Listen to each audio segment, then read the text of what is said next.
आप देख रहे हैं शहर क्राइम डिजिटल न्यूज चैनल। रामनगरी अयोध्या में चल रहे विकास कार्यों के मद्देनजर मठ मंदिर और गृहस्थ आश्रमों के जमीन लिए जाने के बाद आक्रोशित संतों को मनाने के लिए जिला प्रशासन ने राम कथा संग्रहालय में संत समाज के साथ बैठक की। इस बैठक में रामनगरी के सभी प्रमुख मठ मंदिरों के संत और महंत शामिल हुए। रामनगरी के सरयू नदी किनारे अधिकांश क्षेत्र को जिला प्रशासन द्वारा डूब क्षेत्र घोषित करने के बाद नजूल विभाग ने मठ मंदिर आश्रम और गृहस्थों को नोटिस दिया था, जिसको लेकर अयोध्या के लोगों में और संत समाज में आक्रोश था। राम मंदिर ट्रस्ट के अध्यक्ष महंत नृत्य गोपाल दास के आवास पर एक दिन पूर्व बैठक कर संतों ने आंदोलन की चेतावनी दी थी। मुख्यमंत्री के करीबी कई संत विरोध में शामिल हुए थे। संतों के आक्रोश के बाद जिलाधिकारी ने संतों के साथ बैठक की। जिलाधिकारी अयोध्या नीतीश कुमार ने बताया कि राम पद, भक्ति पद और जन्मभूमि पद पर जो भी जमीन ली गई है उसको वार्ता के बाद ही संतुष्ट करके ली गई है। विकास कार्य को लेकर संतों को पहले ही अवगत करवाया था। बैठक के बाद निर्णय हुआ कि संतों की शिकायत पर एक टीम बनाकर सर्वेक्षण किया जाए। संतों को संतुष्ट करते हुए विधि संबंध कार्यवाही की जाएगी। महंत नृत्य गोपाल दास के उत्तराधिकारी महंत कमल नयन दास ने कहा कि संत महंत ने जो जमीन खरीदी है वह सभी सरकारी अभिलेख में दर्ज है।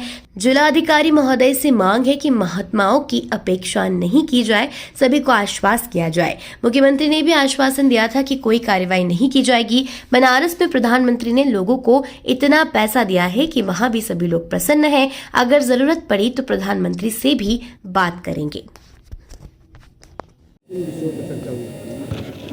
केवल एक ही विषय है,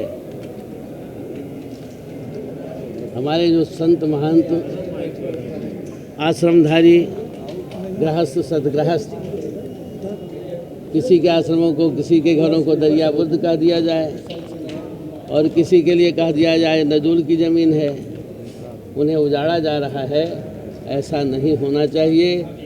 पूरे अयोध्या के सारे महापुरुष सब एकत्र हैं और सब संकल्पबद्ध हैं और इसके लिए नहीं होगा तो हम सभी लोग जन आंदोलन करेंगे। ऐसा नहीं होगा। अभी आपने कहा जितनी भी जमीनें नदियों में हैं वो सब जगह किसी न किसी की जमींदारी है, किसी न किसी की ज़मीन है। नदी कभी यही इधर बहती है, कभी उधर बहती है, कभी कुछ दूर उधर चली गई, तो क्या उनकी ज़मीन चली गई, ख़त्म हो गई? जब नदी छोड़ती है तो उन्हीं का कब्जा होता है। उसी प्रकार से ये अयोध्या भी है। अयोध्या में भी किसी न किसी की जमींदारी है, किसी न किसी की भूमि थी। इन हमारे महापुरुषों ने, संतों ने, सदगृहस्थों ने जो भी जमीन लिया है वो न्यायिक रूप से लिया है, ऐसे नहीं लिया है, ज़बरदस्ती कब्जा नहीं किया है और सरकार के द्वारा लिया है। सरकार ने इस पर शुल्क लिया है। ये गलत कार्य हो रहा है, ऐसा नहीं होना चाहिए। ये इसकी जिम्मेदारी भाई जो मालिक है, अगुआ है, सरकार की ही जिम्मेदारी होती है। उसी का दोष दिया जाएगा। प्रशासन तो उसी के द्वारा है। बिल्कुल बात करेंगे और पहले भी बात कर चुके हैं, उसे को पीछे हटने वाले थोड़ी हैं। तो आज की बैठक में क्या तय किया गया? तय किया गया कि हम किसी भी प्रकार से किसी आश्रम, किसी गृह, किसी घर को हम इधर उधर जाने नहीं देंगे, सरकार को हटाने नहीं देंगे। उसके लिए हम सब लोग तैयार हैं। आगे की क्या रणनीति होगी? सरकार नहीं मानती है, हम जन आंदोलन करेंगे। नहीं मानेंगे तो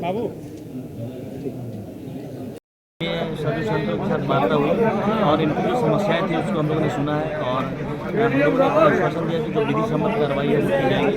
और हम लोगों ने राम पथ, भक्ति पथ, जन्मभूमि पथ सब में जो लैंड एक्विजिशन किया है उसमें विधिवत रूप से हम लोगों ने सबको टीम भेजकर पूरा विधिवत रूप से लोगों को सुना है। उसके अनुसार हम लोगों ने कार्रवाई की है और उनको सभी संतों ने भी इसको स्वीकारा है कि कुछ काम बहुत अच्छे हुए हैं और जो भी आगे काम हो रहे हैं उसके बारे में हम लोगों ने अवगत कराया और जो भी डेवलपमेंट प्रोजेक्ट्स हैं उसके बारे में अवगत कराया और उनके जो कुछ क्वेरीज थे उसके बारे में कहा गया तो उसका एक टीम बना के हम लोग सर्वेक्षण करेंगे।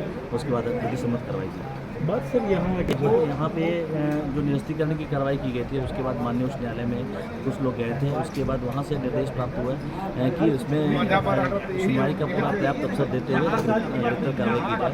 तो सुनवाई के अवसर के बाद ARO ने नोटिस दिया था सबको, और उसके बाद फिर अपना पक्ष रखने के बाद उसके बाद विधि सम्मत करवाई। बात सर जैसे दरिया ब्रिज की अगर बात की जाए, तालाब की जमीनों की बात क्या अड़चने आती हैं? सबके लिए अलग अलग रूल्स हैं। अगर नजूम की लैंड है, अगर आपने 30 ईयर्स के 3 बार पट्टा हो सकता है। अगर फ्री होल्ड करा लिया तो व्यक्तिगत हो जाती है। अगर उसने फ्री होल्ड नहीं कराया है और 30 ईयर्स का और 3 बार अगर 90 ईयर्स की सीमा बीत चुकी है तो गवर्नमेंट प्लान मानी जाती है। उसके बहुत सारे ये है, और उसकी जो पॉलिसी है उसकी पॉलिसी के तहत कार्रवाई की जाती है, क्योंकि शासन और जो भी प्रक्रियाएँ हैं उसके तहत कार्रवाई की जाती है, विधि सम्मत कार्रवाई की जाती है। इसके तहत जो भी अगर एनालिसिस किसी को होता है तो अपने बात रखता है कि किस आधार पर हम बिल्डिंग्स हमारी है, कितना पोजीशन है, कब से पोजीशन है, तो उन चीज़ों को दृष्टिगत रखते हुए कार्रवाई बस ठीक सर।